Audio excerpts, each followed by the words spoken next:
Hello बच्चों, the question says find the area of quadrilateral ABCD, the coordinates of whose vertices are a minus 3 2, b 5 4, c 7 minus 6 and d minus 5 minus 4. So for finding the area of quadrilateral we are using a key concept. यहाँ पर एक key concept का use हो रहा है, that is area of triangle when vertices are given.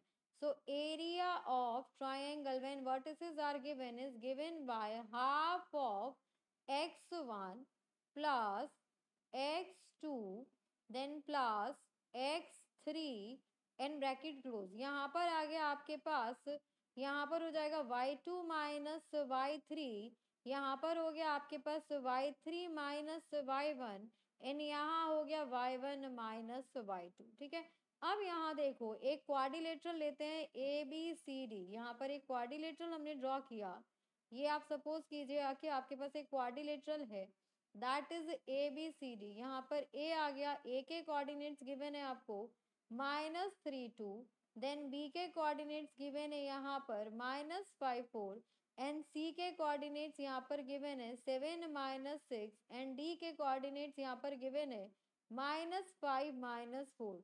तो यहाँ पर आपके पास हो जाएगा, यहाँ पे एरिया ऑफ ट्राइंगल क्या हो जाएगा, एरिया ऑफ क्वाड्रिलेटरल. सो यहाँ हो जाएगा आपके पास area of quadrilateral A B C D will be equals to, यहाँ पे इसे कनेक्ट कर लीजिए, यहाँ पर इसको दो ट्राइंगल में डिवाइड कर दीजिए. Area of triangle A B C plus area of triangle यहाँ पर आ जाएगा आपके पास ए सी डी. ये हो जाएगा. अब यहाँ पर हम फॉर्मूला पुट करते हैं, फॉर्मूला पुट करेंगे आंसर आ जाएगा. तो यहाँ पे 1 बाय 1 फाइंड आउट करते हैं. तो यहाँ पर हो जाएगा आपके पास area of triangle A B C will be equals to, यहाँ पर आ जाएगा आपके पास half of again x1 y2 minus y3 and plus x2, यहाँ पर आ गया आपके पास y3 minus y1 plus x3, यहाँ पर आ गया y1 माइनस y2. ये हो गया. अब यहाँ पर देखो a के कोऑर्डिनेट गिवन है -3 2, देन b के कोऑर्डिनेट गिवन है 5 4, देन c के कोऑर्डिनेट गिवन है 7 -6. तो यहाँ पर हम x1 x2 और x3 की वैल्यू लिख सकते हैं. तो यहाँ पर आपके पास x1 is -3, x2 is 5 and x3 is equals to 7. ठीक है, and y1 is equals to 2, y2 is equals to 4 and y3 is equals to -6 हो गया. अब यहाँ पर हम वैल्यू पुट करेंगे तो ये हो गया आपके पास हाफ ऑफ x1 हो गया -3, y2 हो गया 4 माइनस ऑफ, यहाँ पे देखो y3 की वैल्यू कितनी है -6 है. ठीक है, देन यहाँ पर आ गया आपके पास x2 इज 5 एंड y3 क्या है आपके पास -6, y1 इज 2 प्लस यहाँ पर देखो x3 गिवन है आपको 7, y1 is 2 minus y2 is 4. ये हो गया. तो यहाँ पर आ गया आपके पास हाफ ऑफ, ये आ गया -3 एंड ये हो जाएगा माइनस माइनस प्लस. तो यहाँ पर हो जाएगा आपके पास 10 देन प्लस 5 एंड ये हो गया आपके पास -8, -6 -2 विल बी -8 प्लस 7 एंड यहाँ पर हो गया आपके पास -2. ये हो गया. So this will be equals to half of -30 -40 and minus हो गया आपके पास 14. तो this is equals to half of, यहाँ पे आ गया आपके पास 70 एंड यहाँ पर आ गया -84. ये हो गया. तो ये हो जाएगा आपके पास यहाँ पर area of triangle A B C will be equals to half of, यहाँ से मोड से पॉजिटिव वैल्यू आएगी so that is equals to -84 plus 84 हो जाएगा. तो यहाँ से हो गया आपके पास 2 4 8 2 2 4, इतने स्क्वायर यूनिट हो गया, इतने स्क्वायर यूनिट हो गया. नाउ नेक्स्ट भी हमें एरिया फाइंड आउट करना है. सो नेक्स्ट हो जाएगा आपके पास एरिया ऑफ ट्राइंगल. अब कौन सा ट्राइंगल का एरिया फाइंड आउट करना है आपको, ए सी डी का अब आपको फाइंड आउट करना है A C D that will be equals to again half of x1 यहाँ पे y2 minus y3 plus x2 यहाँ पर हो जाएगा y3 minus y1 plus x3 y1 minus y2 ये हो गया आपके पास। अब यहाँ देखो आपको कोऑर्डिनेट्स भी लिखने होंगे, तो यहाँ पे हम कोऑर्डिनेट्स की वैल्यू लिखते हैं। तो यहाँ पर ए सी और डी आएगा आपके पास A then yes C and then D. तो ए के कोऑर्डिनेट, सी के कोऑर्डिनेट्स एंड डी के कोऑर्डिनेट्स लिखते हैं, ठीक है।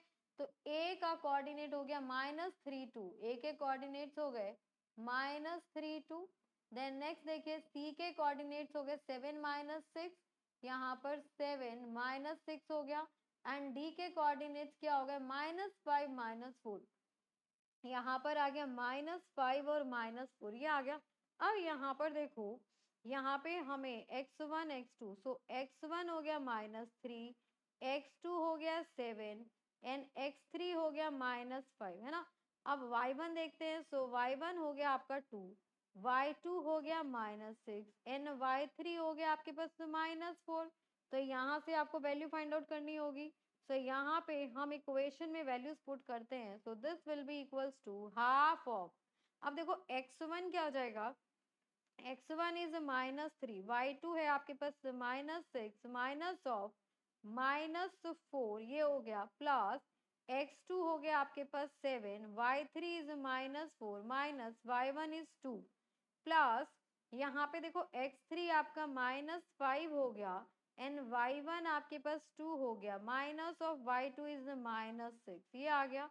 देन यहाँ पर हो जाएगा आपके पास हाफ ऑफ, ये वैल्यू हो गई आपकी -3 एंड ये माइनस माइनस प्लस हो गया।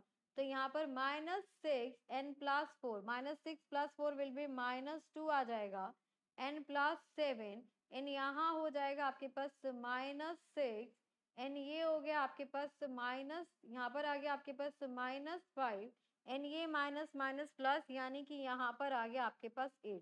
तो ये हो गया आपके पास हाफ ऑफ, यहाँ से आ गया आपके पास 6 एंड ये हो गया -42 एंड यहाँ पर आ गया आपके पास 40। तो ये हो गया आपके पास हाफ ऑफ, यहाँ पर आ गया आपके पास 6 - 82, 6 - 82। So this will be equals to half of, यहाँ पे 6 माइनस कर देंगे तो यहाँ पर आ जाएगा आपके पास 76, ये हो जाएगा 76 हो जाएगा।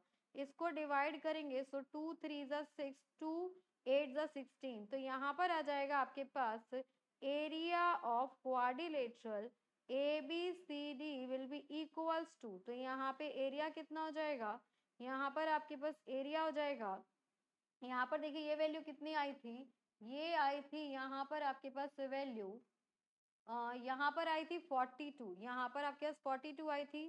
तो ये हो जाएगा आपके पास 42 + 38।